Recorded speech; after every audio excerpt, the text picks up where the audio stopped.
There's a building at the south end of Arlington, Ohio, that stood for over 100 years. Most people in town have a story about it. This is some of those stories.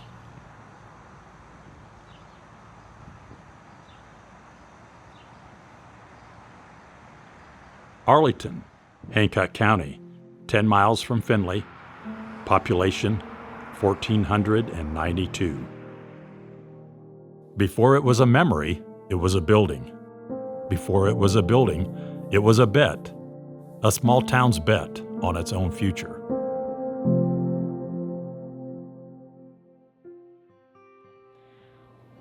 I don't think you know you're in a big moment until maybe you're out of it, and I think that's what our current students are going through. The story of Arlington Schools starts long before the building we know today. It starts in 1833 on the farm of Abel Tanner, a one-room schoolhouse, the first in all of Madison Township. By 1840, the community had built another, a log structure on Main Street.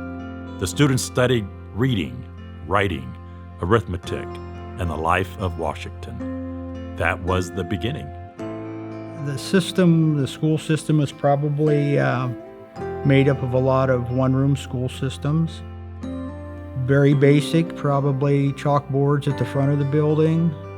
In a lot of cases, you had children teaching children, but I think it was more of a practical education so that those students that got through college or got through the school system could function in a agricultural type society. Over the next 2 decades, more schoolhouses came and went. In 1860, there was a 6-room frame building, 3 rooms above, 3 below. They called it the sheep pen. For over 60 years, it was where Arlington was educated. By 1921, the old wooden schoolhouse was condemned. The community voted on centralization. The vote carried. In 1923, ground was broken on a new school.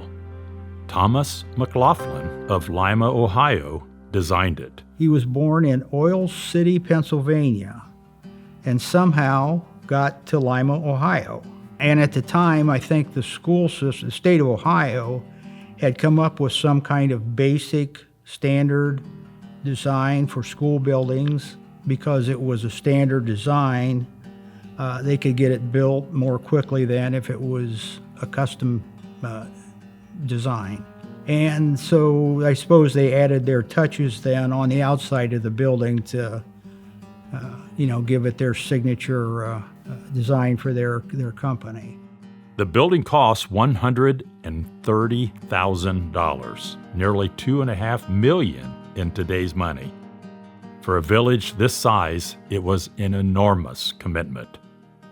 A student from the class of 1925, Helen Hossafrost, would later write, "Our junior year brought us a very pleasant sight.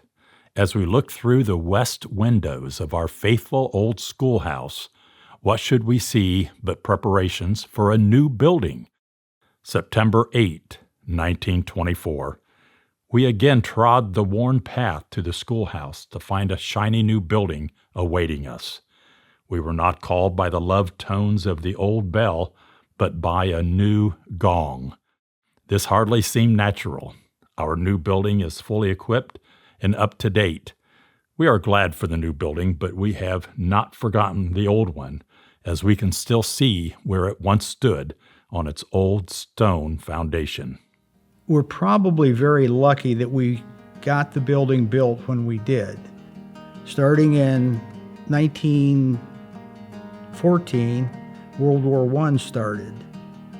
And during that World War I, there was also accompanied by the Spanish flu, so there was a pandemic that we had to deal with. And in 1920, the economy had a tick upwards, and it was pretty good until 1929 when the Great Depression hit.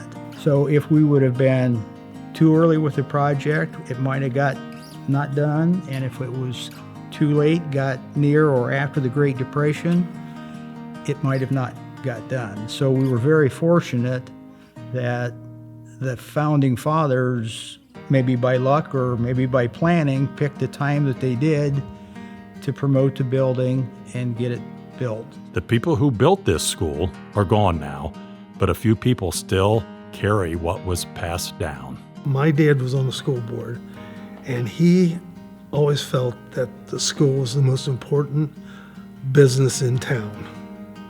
And he always said that if the school needs money, make sure that you're looking at them and taking care of them. When I came in the 4th grade, I was on the 2nd floor, Mrs. Loader's room, Frances Loader, and across the hall was Helen Hudson, and they put me on the piano bench in Helen Hudson's room in front of all the kids, looking at me, my first day of school. And back then they had a piano bench because they had a piano because the teachers all taught their own music back then. So anyways, I can remember that as my first day. The building would grow over multiple decades. The dates and the dollars tell you what was built. The people tell you why it mattered. One thing comes to me and is our cafeteria back in the time I was in school was below the auditorium that's behind me. It was different in that, and I've told people this, there was a wooden floor. And the reason there was a wooden floor in the cafeteria because it used to be the old gym floor because the auditorium wasn't there. And the gym was in the middle of the building. And I do remember that. And I remember that we had, our milk came in glass bottles with little plugs you pulled out the top.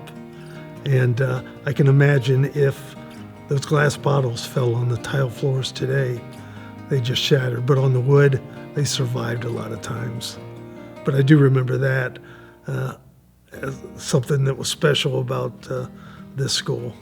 And I became a teacher in about 2006 and 2007 at this school in the same classroom that I started school, 4th grade. Terry Koobs was an assistant principal in Columbus when she first drove through Arlington. She took one look at the school and knew. Our son was at Ohio Northern, going to college there, but he coached for Ada's junior high program. He coached basketball. When he was playing Riverdale, we drove up through Arlington, turned at Fred's, and headed over towards Riverdale. And when we passed the high school, I said to Kip, Cody's dad, I said, that's a school I want to be in.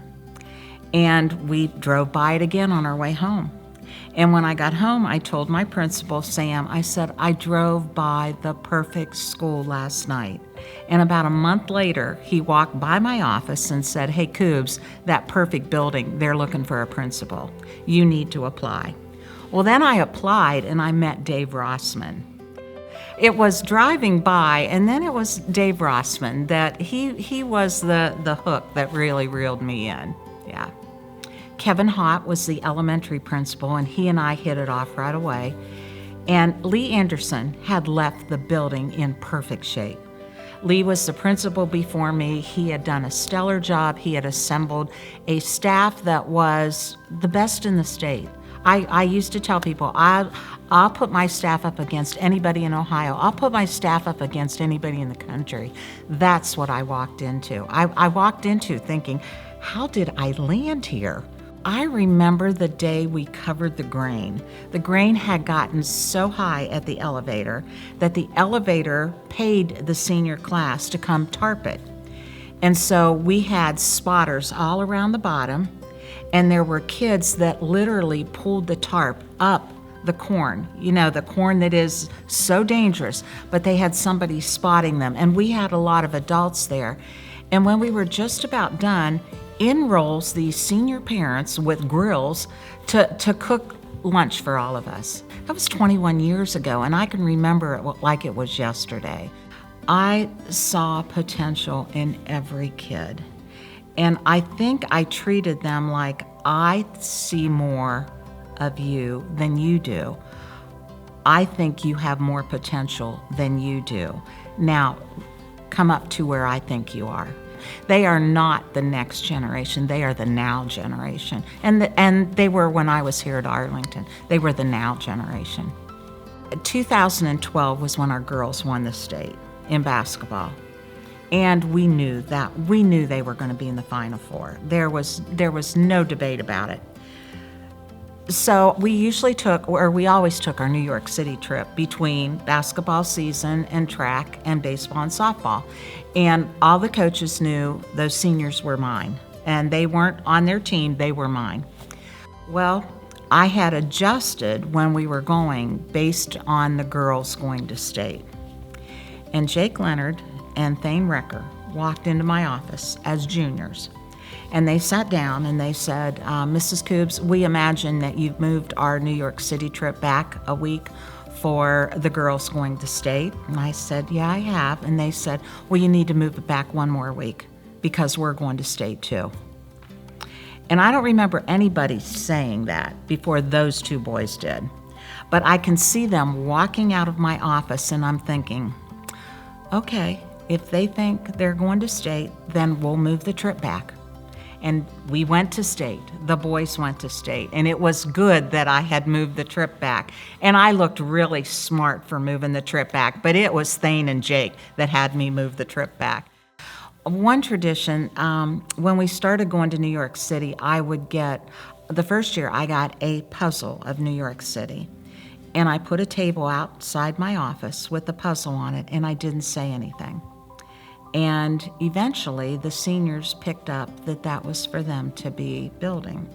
So when they would finish one puzzle, I would get a table out and I would have another puzzle waiting on them. And no underclassmen ever sat down at the tables. It was like hollowed ground. And I remember Dave Sorensen walking into my office one day and he said, I think I've figured you out. It's not about building the puzzle. It's about who's sitting together to do it. And I said, exactly, Dave, because these kids are graduating and they may not have this kind of opportunity again. And it's about who's sitting together and who's talking while they're building the puzzle. So I think that was a tradition too. Yeah. Ron Cable directed the Arlington Band for 31 years. Every student who passed through the school went through his classroom. He had them all.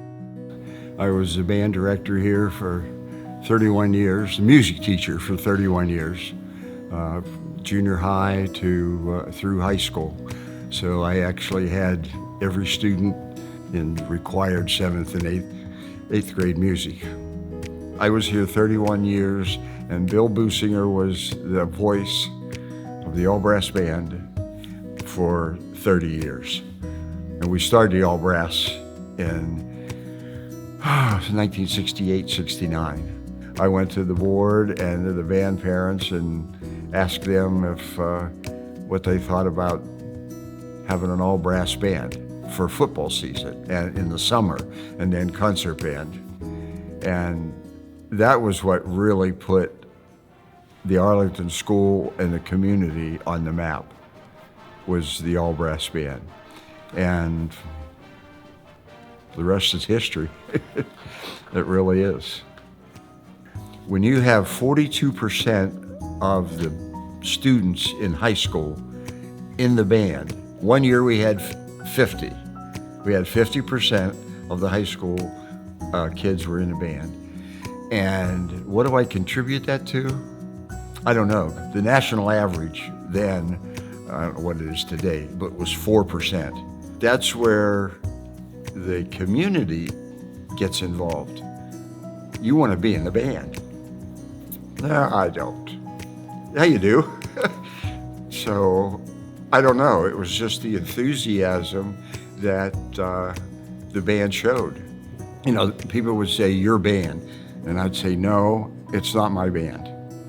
I may be the facilitator, the director, but you couldn't do it without the community follow-up. When we started the song flute, flutophone, song recorders in the 4th grade, I had one little boy said, Mr. Cable, I'm not going to be in the band because band is for sissies.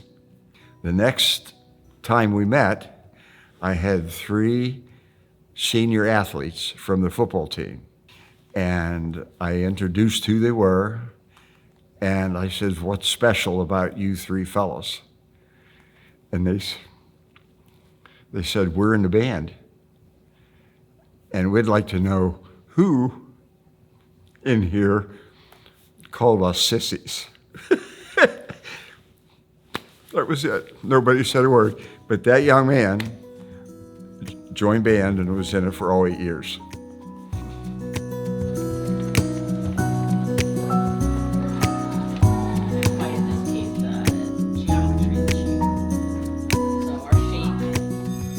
Every morning I get to open the door and interact with the kids, the teachers, the parents. It's a busy place, especially in the mornings. I'm blessed to have my children up there with me. They come with me every morning, so that adds extra fun. So I feel like I'm in a pretty unique position at Arlington where I get to participate and dabble in every position. So some days I am the principal, some days I'm the nurse, some days I'm the custodian, some days I'm a teacher, some days I'm the counselor. So it's nice that I get to vary my role day to day of what I get to do and who I get to interact with. I think overall everybody is very flexible, so it's easy to fall into these different positions to help out where I can. Right by my desk is the old bell system, which every hour or so does a consistent ticking noise that when people come, they're not used to that and they don't know what it is. Like, what is that ticking? And I don't even hear it anymore. I just ignore it. I'll look forward to no more ticking at the new school. So they hired me to teach junior high math and English. And I was in the 2nd grade classroom in the hallway right out here. It was the 2nd grade room that I had when I went to school here, but there was nowhere to put us, so they put us there right beside the 1st grade. My classroom at first was very bare, and then I like to bring in plants and posters and all kinds of things, and the kids liked that too. I think I put curtains up. I was the first teacher to ever put curtains up in the building, just because I thought if I spend so much time here, I want the kids to feel comfortable too. So that's sort of what I had in my room. Don't think I will ever forget when I moved to high school. Mr. Coletta, who was our superintendent, came in. He had all the office people with him, and he had the school board members with him, and they came in my freshman history class. And all of a sudden, outside my window, up came the lift, and on there is Mr. Rose, our janitor, and he had a sign, and he held it up, and it said, "You're fired," and he had a pink slip in his hand, and all these people were in my room, and I'm thinking, I'm fired, I'm done. But it was all programmed by Mr. Coletta, because there were several of us that played some pranks on him a lot, and so he got me back by that, and it was I couldn't believe what they did, but they got me good. That's one thing I'll always remember. I grew up in Williamstown, right outside of Arlington, and I joined the school when I was in 1st grade. Became a singer, got to do some pretty exciting things, but all of those kind of took root here, because I had amazing music teachers and Mrs. Boos, and I had Mr. Cable for I think 1 year, and then I had Mr. Davis. The adults in the community believed in me, cared for me, invested in me long term. From 1st grade through my senior year of high school, being well known and cared for above and beyond. The community was supportive of each other. Churches in the community supported the school.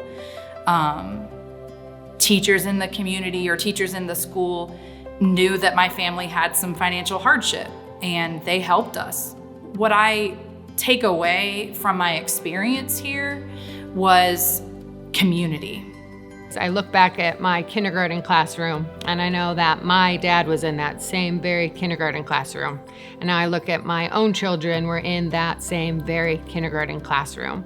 So I think that's a unique generational thing that Arlington has, where I know a lot of you out there feel that very same way, that you can look back in that classroom and think, that's where I was in kindergarten, that's where my dad was, that's where my cousins were. Some of my favorite memories as a student were marching up and down the hallways, getting so out of breath, going up to the 3rd floor and down.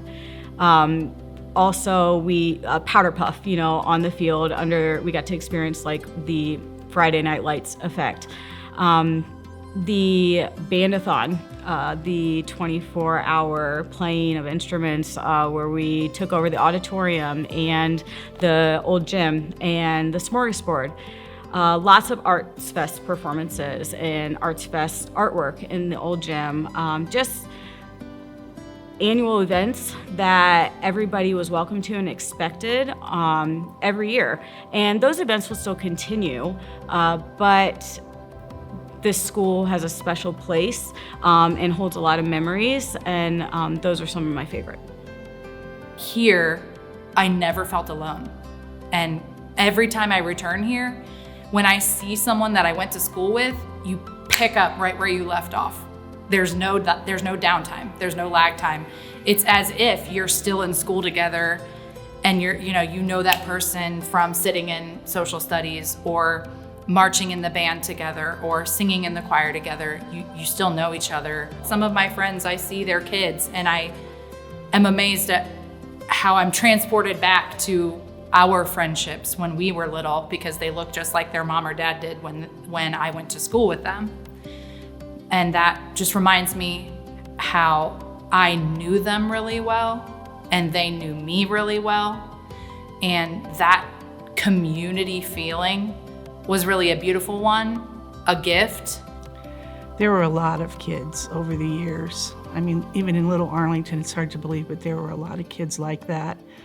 There's one in particular that came into my classroom as a freshman when I started teaching high school, who was very withdrawn, very non-social, but smart, so smart, but didn't want anybody to know it. And I sort of latched on to her, and her mother passed away right after she graduated from cancer, and we had a connection all through high school from that. And she calls me her second mom now, and she has just blossomed and is doing wonderful. She was an only child, but just seeing her the way she was as a freshman to what she is today is just phenomenal. She's just very outgoing, and so she was one of my ones I will always remember. I like being in the school, knowing that my old elementary and junior high teachers are still currently working in that building. So it's full circle that I had them as a young child. They were my teachers, and now I'm an adult and I get to work with them on that level as being an adult. And now I'm in this position I'm in, and then I hope years to come they'll be able to look back and say, I was still in there when Betsy was in there. They're never going to remember using the payphone on the 3rd floor. Everybody, after practice, went upstairs and called their mom, and you didn't let it ring the whole time, so they would come and pick you up, so you all used the same dime or quarter. It went up to a quarter by the end, I think, and you just hand it back to the next person, and that's, kids today are like on their cell phones, don't even think about it. So those are things I'm going to miss. They're just good memories that kids today are like, what? So, anyway.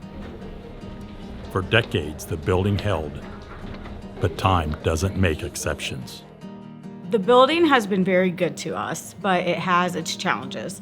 There are issues with heating and cooling. We've had some plumbing. So while she's been very good to us, she's getting tired, and so we're excited to move on to something that's more fitting, that's going to grow with our students. We've had teachers this year had to relocate classrooms because of leaks. We've had teachers that are on the 3rd floor teaching on 80-degree days. There's a lot of extension cords and outlets, and there are, like I said, some plumbing issues, but we persevere and work through it. And like I said, there's a lot of credit that needs to go to our teaching staff to make sure that the students are getting the best every day, no matter what building we're in.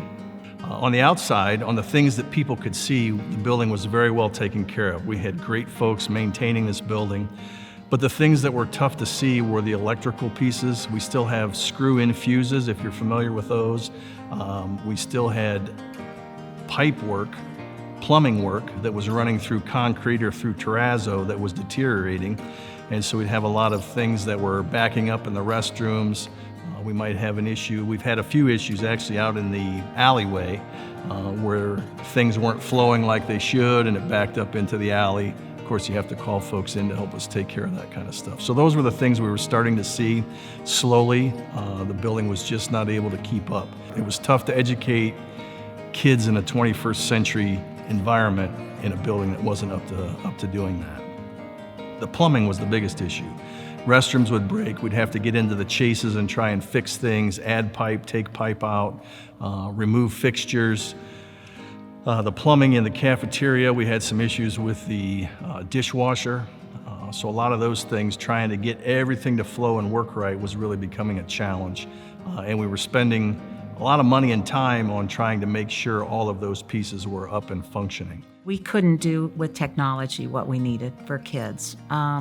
It just couldn't handle that. So when we started doing state testing and all of that stuff, you had to work around a lot because of the lack of technology that we could use. You know, we celebrated getting a smart board, but what was that smart board draining from another resource because of the age of the building? When the building was built, all this stuff wasn't here. So our first levy for the new building started in 2008.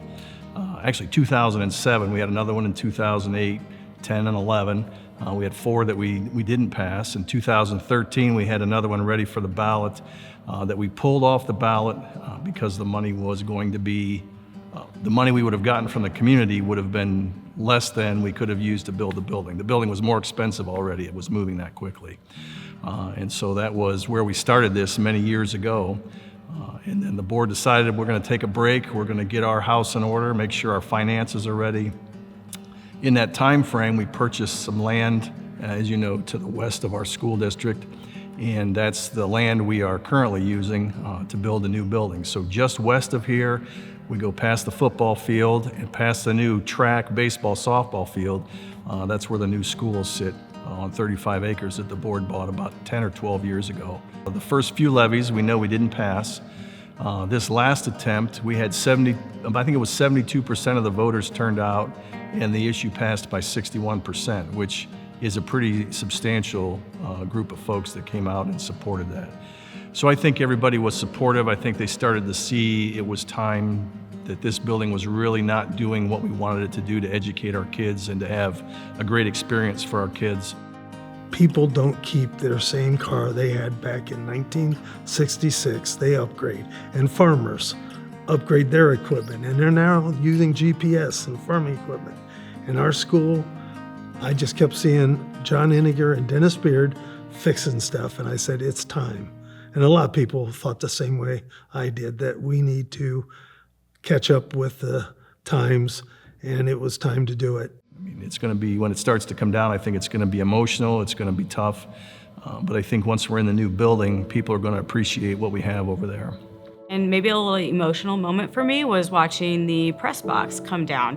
We pulled into church one Sunday morning and the crane was there starting to take it down. And it was just for me kind of an ending of an era. Once the decision was made, the math stopped mattering. What was left was the feeling. When I got to the city limits, there was a lump in my throat, but a good lump. You know, I left here with wonderful memories and wonderful friends, and I'm just so blessed for the years I had here. There's nothing like coming home to a place like this. I saw one of my classmates in the hallway, and I burst out in tears, and I hugged him, and I said, "You're home to me, you're home." And he said, it's okay, you know. Just, you know, seeing him is like, it's incredible. The building houses collective memories for everybody. And we had an alumni event where alumni could go through and take a final tour through the building and also reminisce and share their stories. And that's what the building is, it's full of stories. So this place is special because the people are special. Arlington is special. It's strange, the things that get you. Not the big moments, the small ones. the way the light came through a certain window, the sound the front door made. One nostalgic piece for me are the wooden banisters that are along the stairwells.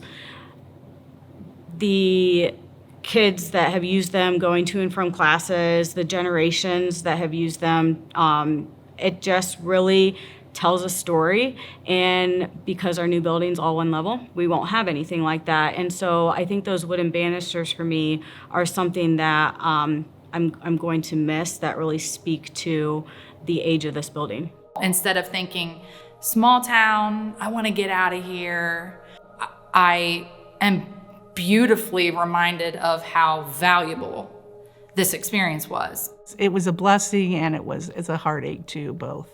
Because, I love this job, I love the kids, and it was very hard to walk away from that. And as long as that building is here and you see the building, it immediately triggers memories that you had, good ones and bad ones. And when that building is gone, perhaps those memories will start to fade. Even when this building is torn down, we'll always stand tall inside of us. We are Arlington, right? We are the community. We are this building. In 2014, the school named its auditorium after its longtime band director. In a few months, it won't exist anymore.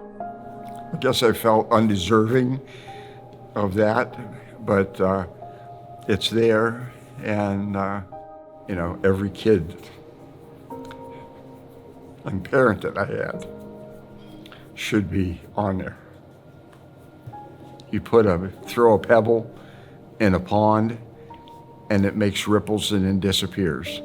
And that's basically what I feel. You leave what you have when you're there, and you touch the lives of a lot of people, and then you're gone.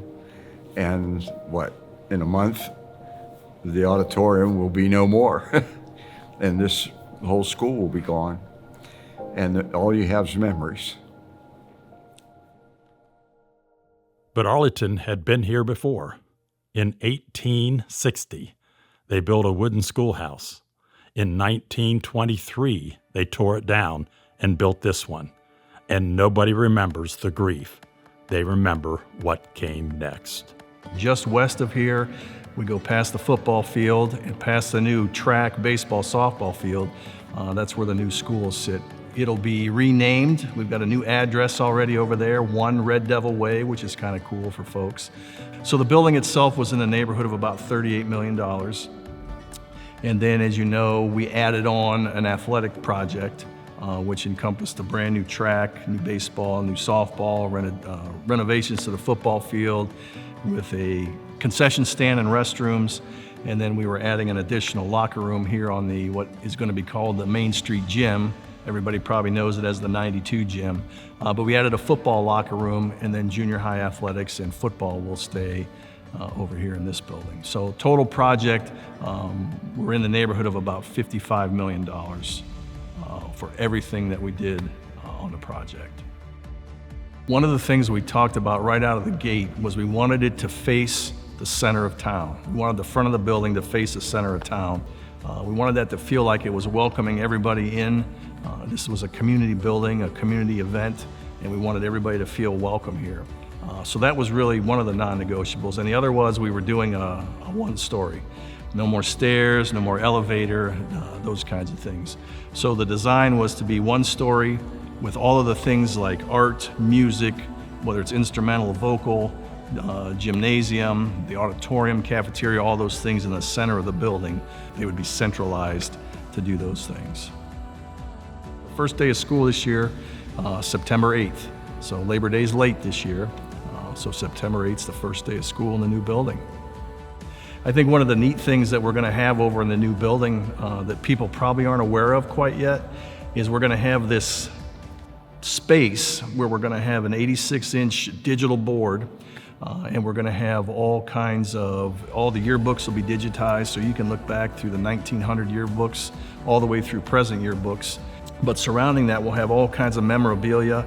The hope is a couple of auditorium chairs, some of the signage from around the building, an old jacket, Letterman coat, those kinds of things, so people can feel connected to, hey, this isn't where I went to school, but this is still the community I went to school in. I think that's going to be really something that we hope people will grab onto and say, I still feel connected. 100 years from now, when they're talking about what's the next thing that comes to Arlington, they'll have those pieces available, and now we'll have 200 years of history. I was blessed today to go into the new building, and oh my gosh, and kudos to this community that said, we want this for our children. Kudos to the board and the community and Mr. Hott that said, we're going to do it all while we're doing it now, and we're going to give our kids what they deserve. I cannot wait for them to go in and see everything that has been built for them and to know that they deserve it, that they are worth it. And I hope they know that they are loved and the community cares. They care about the kids and education. Sorry, I got emotional there. I want people to still feel like this is still home. Okay, it's a new building, but it's still Arlington. We're not leaving the history here. We're not leaving those stories here. We're carrying them forward, and we're also adding to the history. I get to be in the old building in that position, and I'm also going to get to be in the new building. And hopefully then it'll carry on for years to come, and that same generational pride and love and our community will still carry on the same way it will at the new school. I think that that's incredible, that the legacies that will continue. It's just a new chapter. It's just a new phase of our story. But I hope people will be appreciative of the time and energy that a lot of people in this community put into this project, that this served our students well, it served our community well, and it's still standing at 100 years. I think we tried to do the best we could to make it the best we could for our kids, and I feel really good about that. The building never graduated. The building never retired. It just kept showing up. Every September, every snow day, every first day, and every last day, for over 100 years. And now, after giving everything it had, Arlington's most faithful servant is finally retiring.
For some it's just a building, for others it's our home, a school for the generations, and now its time has come. Every year we walked your halls, you stood proud, you stood tall. More than a goodbye, my old friend, thank you from everyone in Arlington. Oh, what a special place, the stories these halls could tell. A quiet servant, an unsung hero until the last and final bell. For some it's just a building, for others others it's our home, a school for the generations. And now its time has come. Every year we walked your halls. You stood proud, you stood tall. More than a goodbye, my old friend.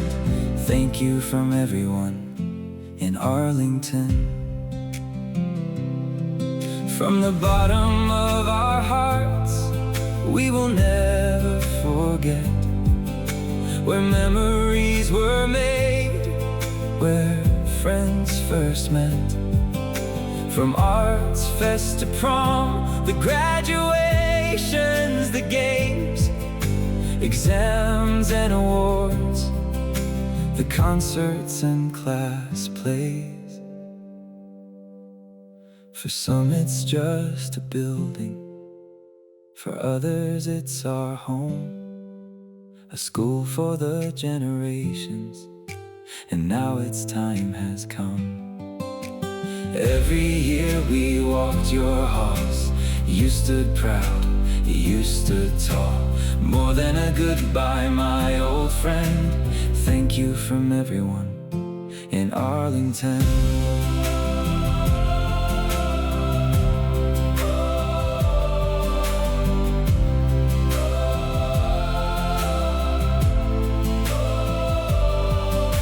For some it's just a building, for others it's our home, a school for the generations. And now its time has come. Every year we walked your halls. You stood proud, you stood tall. More than a goodbye, my old friend. Thank you from everyone in Arlington.